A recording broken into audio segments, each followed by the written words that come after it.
I said I would never do a YouTube channel. I said I would never get on YouTube.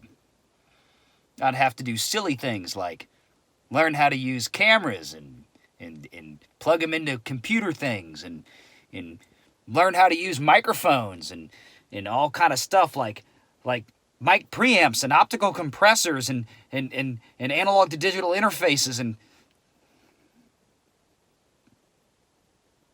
well, I have all that stuff.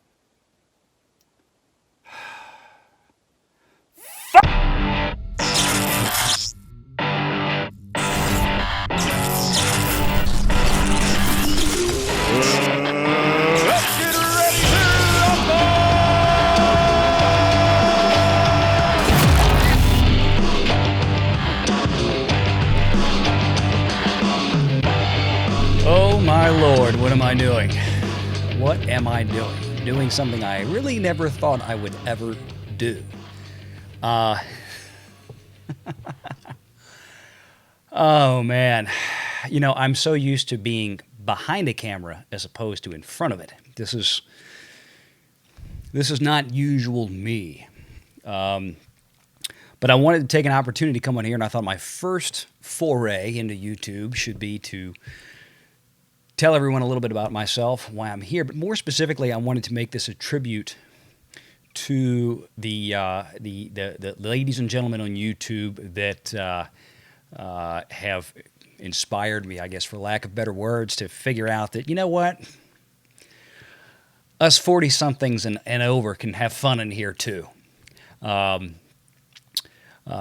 pop culture commentary, big Star Wars fan from the time I was a little kid, sci-fi fan, fantasy fan, and like many of you, just kind of been discouraged with some of the more recent directions that we see from some of our favorite franchises and some of our favorite stories that have happened over time.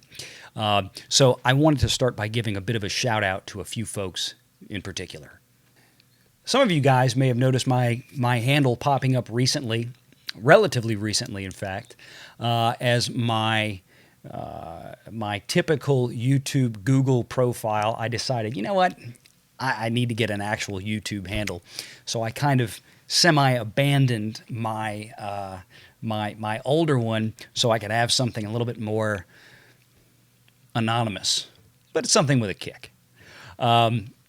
But I remember some of the first channels on YouTube that I actually really followed. I always looked at YouTube as something as you'd go in, you'd check it out once in a while to see, hey, was it some kind of fun video that you hadn't seen in 20 years from a TV show or from a movie, or some old musical artist that's posted old videos or old footage from the recording booth, and I really got a kick out of that. And of course, there's always kind of some of the funny stuff that's on there that you have to go see. But I never looked at it in terms of a medium for talk show and discussion, and that was something that has been much more recent for me. And my first real exposure to that was, and I have to name him first because he really did kind of bring me into the fold and really got me hooked on his channel, the great Dictor Van Doomcock.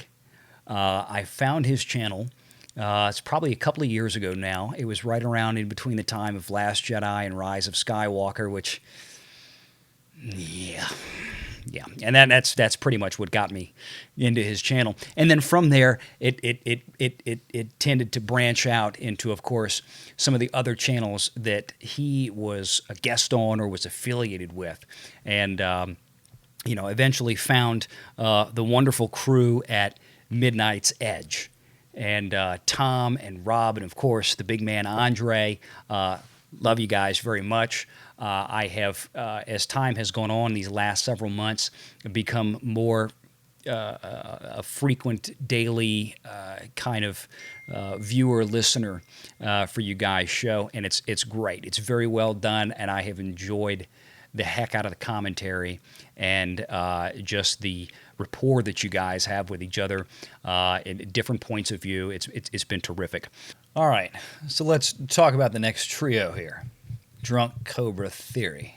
Now, figure this mix match out and let me know. But it works. It works wonderfully. I don't remember how I discovered each channel individually. I want to say that I discovered Star Wars Theory first, probably not too terribly long after the future ruler of Earth, Dictor Van Doomcock. Mostly because of the tie-in for the Star Wars, type videos on YouTube and the search engines, and they kind of bring you along those lines. So here's some other Star Wars stuff you might enjoy. But my hat's off to you, Theory. I think you do a great job. It's absolutely spectacular. You've built up a subscriber base of fans that is almost as big as Star Wars itself on YouTube. Almost 3 million subs. It's just stunning. And, while you grew up with the prequel trilogy in the late 90s, I was probably about 20 when they came out. And I grew up more with the original trilogy, but I respect how much you love those trilogies, and I get why, because that's what you grew up with. I have a 9-year-old, my youngest, my son, who really enjoys those movies. And as time has gone on, I have grown to appreciate them more. And I love how much energy and effort you put into your channel coming up with all of these different what-ifs. And I think that's the spice of writing. Is to kind of take an existing concept and ask, what if this happened instead? So much respect for you, and you do a wonderful job.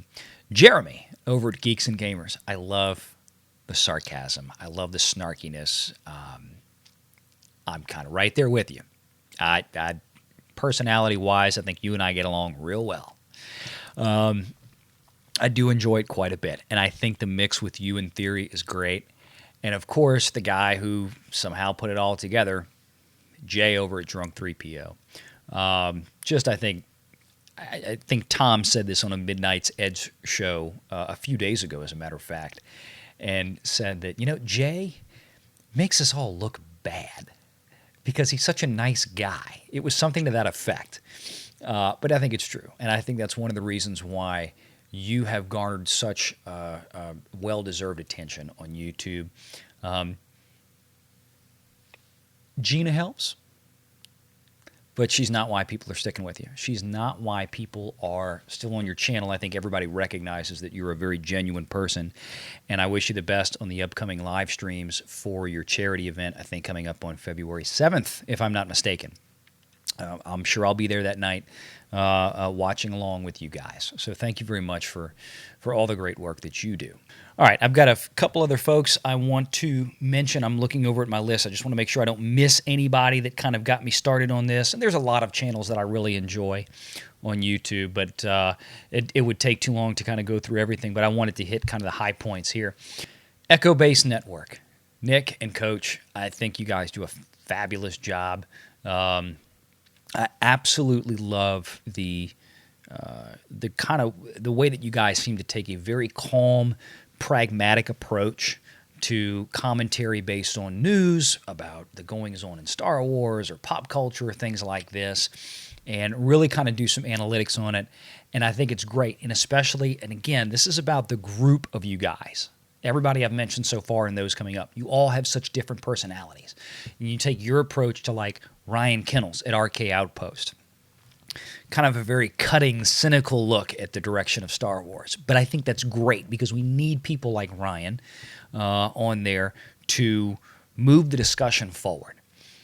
Because, especially these days, to kind of, get off track a bit for a minute here.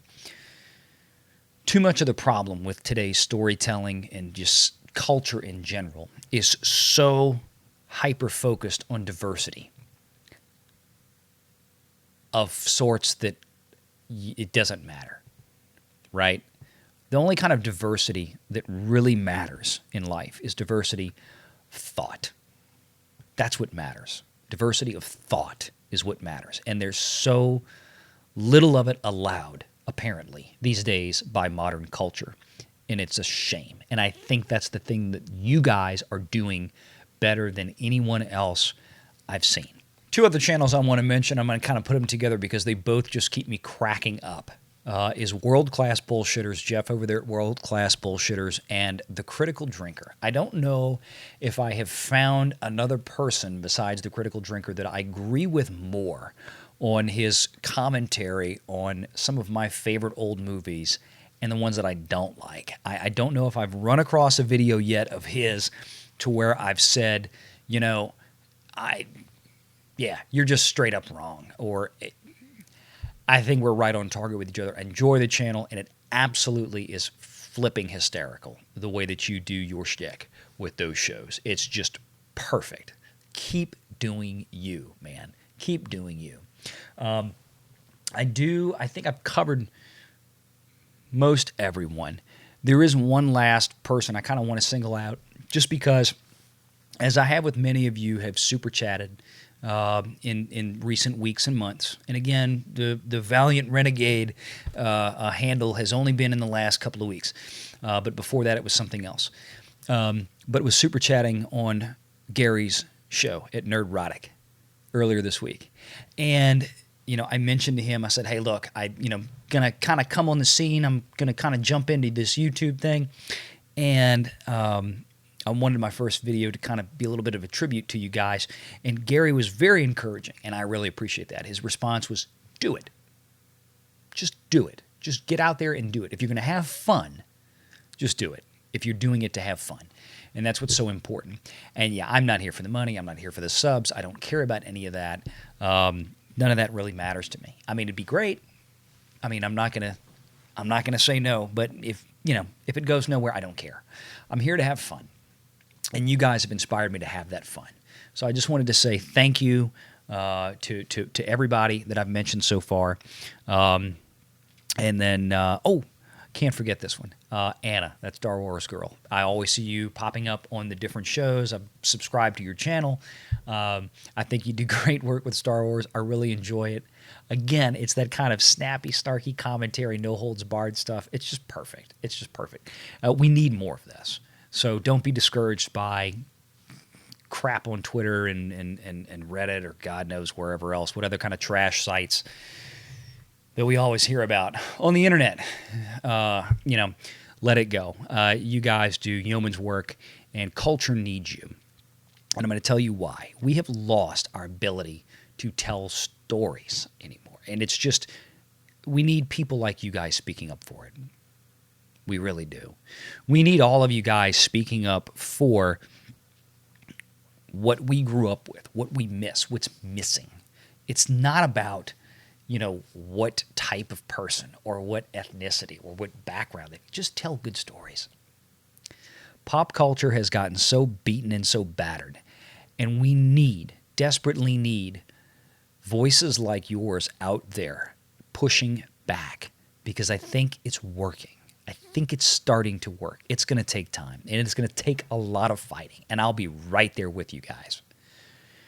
But it's going to start to take a concerted effort to make sure that, as Doomcock says, trying to save pop culture. And I think that's what we're all trying to do, right? We're all trying to bring back what once was just simple things to where we weren't inundated with modern-day politics from this or that. The guys that were the greatest tellers of the lore that has driven us to enjoy so much of what we read and what we see. The J.R. Tolkiens, the George Lucases, the guys like that. When John Williams wrote the score for Star Wars, or Jaws, or any other thing that he worked on, one of the things with Williams was his music was always timeless. And that's what we're missing with some of these great stories now. They're not timeless anymore. They're all trying to be pigeonholed into the politics of today. And I think that is what's destroying their longevity. And they're not even doing well in the present.